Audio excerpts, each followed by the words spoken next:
I was reading this book and it dawned on me. There's nothing really all that threatening or interesting about the world of 40K. Oh, the war continues indefinitely. Like, how is that any different than real life, you know? Like, all you have to do is win the war. So, the entire concept of 40K is that, like, well, in the future, like, there is only war. Like, it's just a complete cope, because it's not any different than real life. It is not some exaggeration. It is not particularly dark.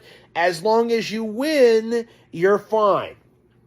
And that's just the simple fact of the matter when it comes to Warhammer 40K, is that all you would have to do is win. And I was kind of sitting here thinking about, like, you know, how I would win the Warhammer 40K, how I would beat all the factions, how I would overthrow the God Emperor. Like, how exactly would that be done? And I kind of was thinking about it, and I realized that all you would have to do is just send in Kirby. Like, Kirby is more threatening than anything in 40K.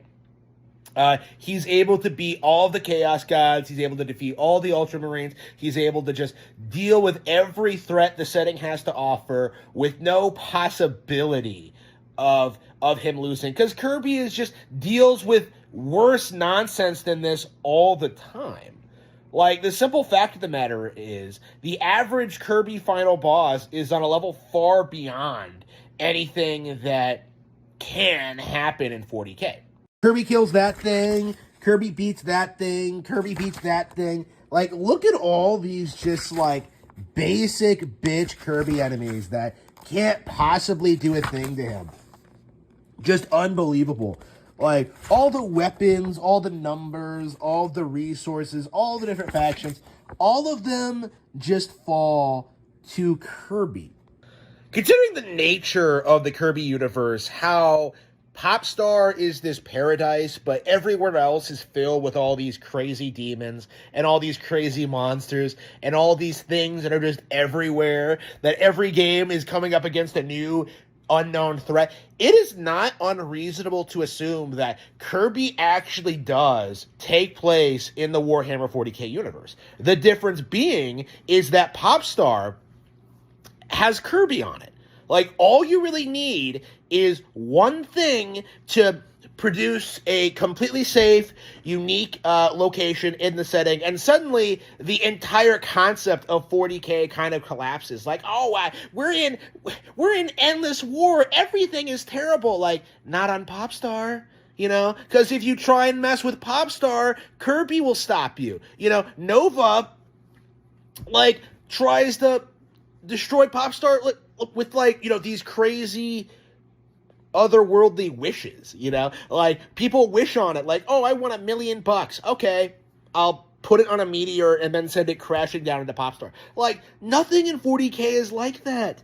You know, nothing in 40K has the capacity to create something like Nova.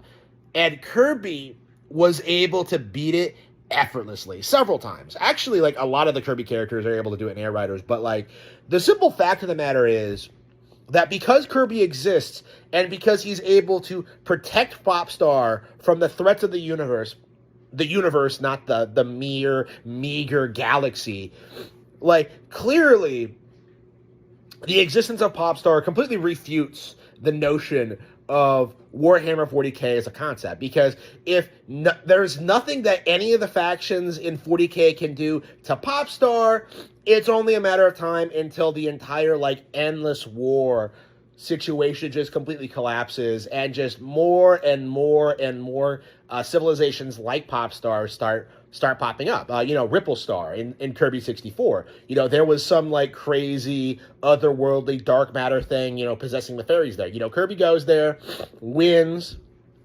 and suddenly there is no crazy dark matter anymore. You know, like, that's simply the reality of the situation.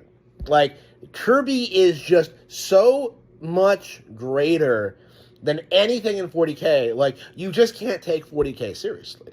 Like, the simple fact of the matter is, like, Kirby is the antithesis to 40K as a concept. The simple fact of the matter is 40K's concept is built upon all of these endless contrivances and things that don't really make any sense. Like, this is a setting where they will tell you that painting a spaceship a different color will make it go faster. You know, that's how poorly thought out it is. That's how stupid it is. That's how so contrary to reality it is. You know, like, that isn't based on any scientific principle. It's not magic. It's just a giant cope to justify, like, why these things can exist and why they're relevant and why we should be scared of them. But, like, yeah, in the end, Kirby beats those two. Like, that's just the grim reality of this, is that, like, no matter, you know, the numbers, no matter what you try and accomplish, no matter what you do,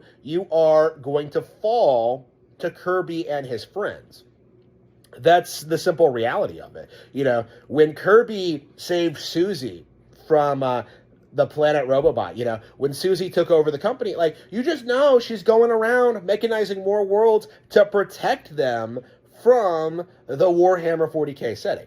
Like, that's just the reality of it. You know, as more and more planets become mechanized, they will be able to defend themselves from the various factions, and the war will come to an end. And that's the grim reality of Warhammer 40K, is that it's not as dark and edgy as they would like you to believe. Like, it is entirely built on a lie. The idea that the war will continue indefinitely forever, and this is somehow, like, the worst thing to ever happen to anybody. Like, the simple fact of the matter is, all anybody would have to do to fix the problems in 40K is simply fix the problem, okay? Like, all you have to do is just take one step at a time, you know, fix society, and the simple fact of the matter is, nobody will do it, you know? Everyone's too lazy and stupid and doesn't work hard enough.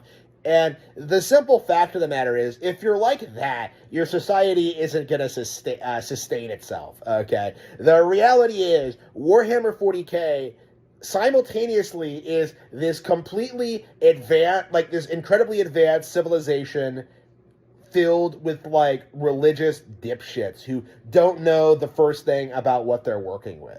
You know, like, they can't evolve, they can't change, they can't grow, and they are doomed. But there are going to be among those that stand up, course correct, and fix the problems. And that is the reality of 40K. Like, the narrative that this war would continue indefinitely, that it's perpetually stagnant, that society never changes, you know, even though all this lore in the setting demonstrates just how much things have changed. Like, it's just a giant cope. Like, there is just no getting around it. Something like Kirby could come out of the setting at any time and pretty much fix all the problems. Like, we will someday see the end of the war in Warhammer 40K once Kirby gets a hold of all of the major players in the setting.